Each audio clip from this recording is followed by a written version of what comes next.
जब बीजेपी जब सरकार पे आए थे तो उन लोगों का 3 मुद्दे पे मेन टारगेट आर्टिकल 370 दूसरा था आपका राम मंदिर का इशू, तीसरा था UCC that means one India and one law.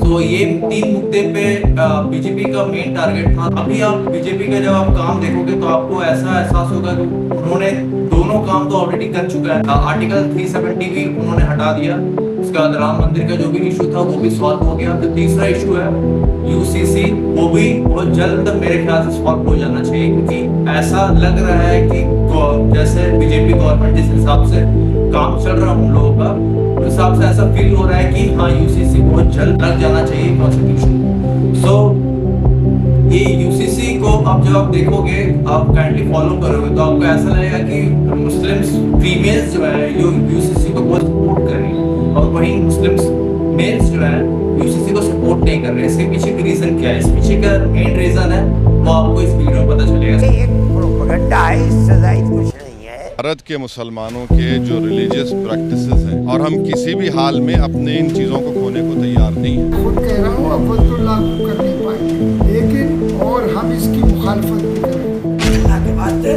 बस हुकूमत कर लीजिए, उन कामों में दखल मत दीजिए जो रब के काम है। तो बीजेपी हाल ही फिलहाल में एक लॉ कमीशन अभी पास की है। उस लॉ कमीशन का मेन काम यह है कि वो देखेगा और जितने भी रिलीजियस ग्रुप्स से बात करेंगे और उस हिसाब से वो रूल सेट करेंगे और लॉ सेट करेंगे, ताकि आगे चल करके इस लॉ में कोई भी प्रॉब्लम ना हो। सो इस चीज में एक वोटिंग किया गया पूरे इंडिया में, उसमें पता चला है कि 75% जो हिंदू वो यूसीसी को सपोर्ट कर रहे हैं, और वही माइनॉरिटी ग्रुप्स में Muslim female 90% of Muslim females UCC को सपोर्ट कर रहे हैं। वहीं पर मुस्लिम मेल पीएमए ने करीब 10 राज्यों में मुस्लिम औरतों का सर्वे किया तो ये पता चला कि उनमें से 90% औरतें यूसीसी को पूरा सपोर्ट कर रही हैं। यूसीसी एक ऐसा लॉ है जो पास हो जाना चाहिए, क्योंकि यूसीसी लॉ पास हो जाने से क्या होगा कि जितने भी रूल्स एंड रेगुलेशन हैं और जो भी लॉज हैं वो एक लॉ हो जाएगा सबके लिए, मतलब each and every religion will have one law.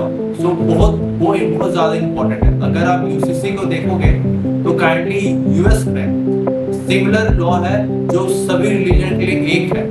UK में भी देखोगे तो वो वहां पर भी यूसीसी काइंड ऑफ लॉ है जो सिमिलर है सब रिलीजन के लिए।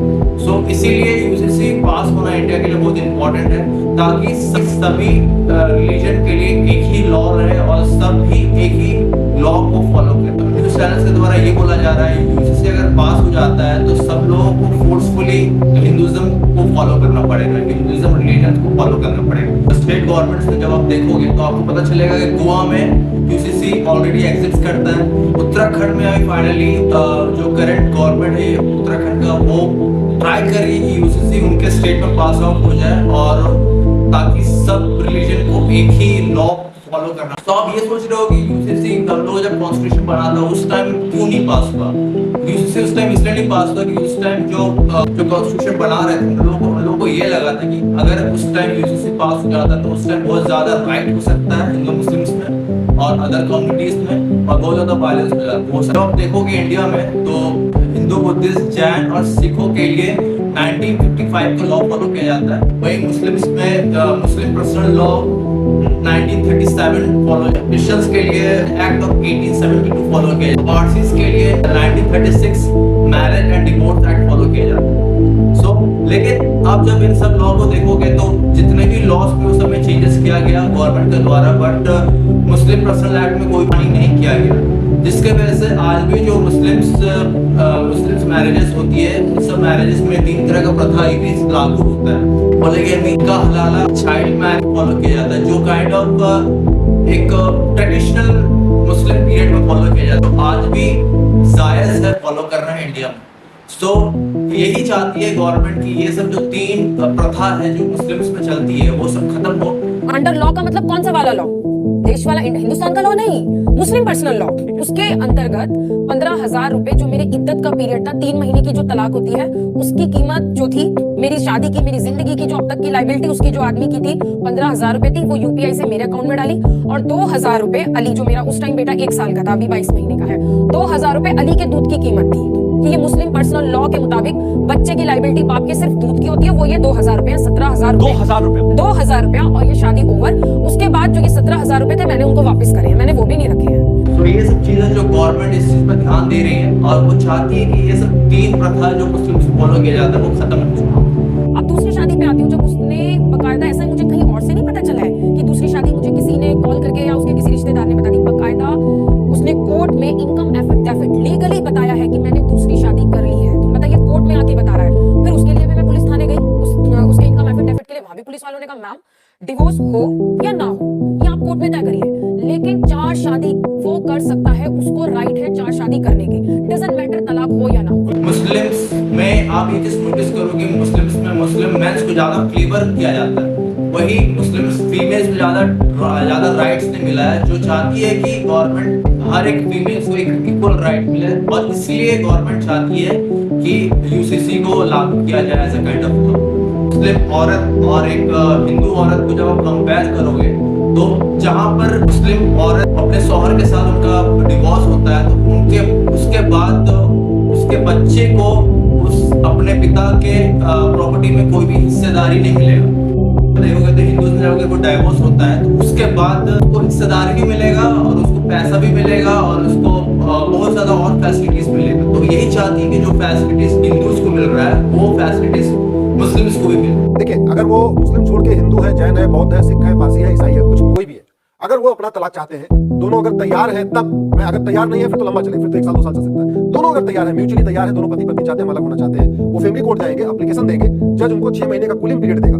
हिंदू में 6 महीने का कूलिंग पीरियड है, क्रिश्चियन में 2 साल का कूलिंग पीरियड है।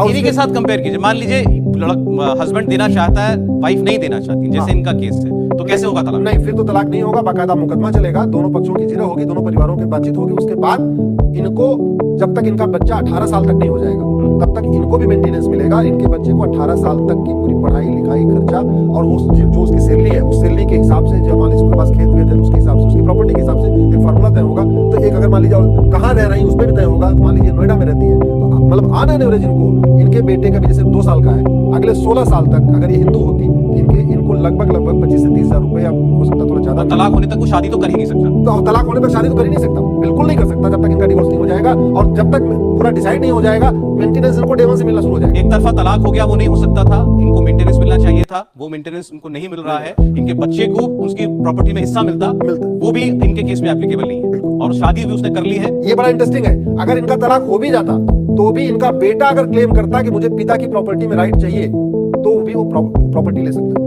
अब अभी नहीं ले सकता। अभी क्यों नहीं ले सकता वो? लेकिन है तो उनका, उन्हीं की औलाद है, क्यों नहीं ले सकता? नहीं, लेकिन अभी मुस्लिम जो पर्सनल लॉ है उसमें अली, जो इनके बेटा है, अली नाम है, वो प्रॉपर्टी नहीं ले सकता। सो गवर्नमेंट का इसी चीज पे प्रयास है कि हर रिलीजन में इक्वलिटी रहे और हर एक रिलीजन के फीमेल्स मेल्स को इक्वल राइट्स मिले। So that is the whole topic. That this is all for UCC. Nice to meet you all. And if you like the information, then please like and subscribe the channel. Till then, Jai Hind. Nice to meet you all.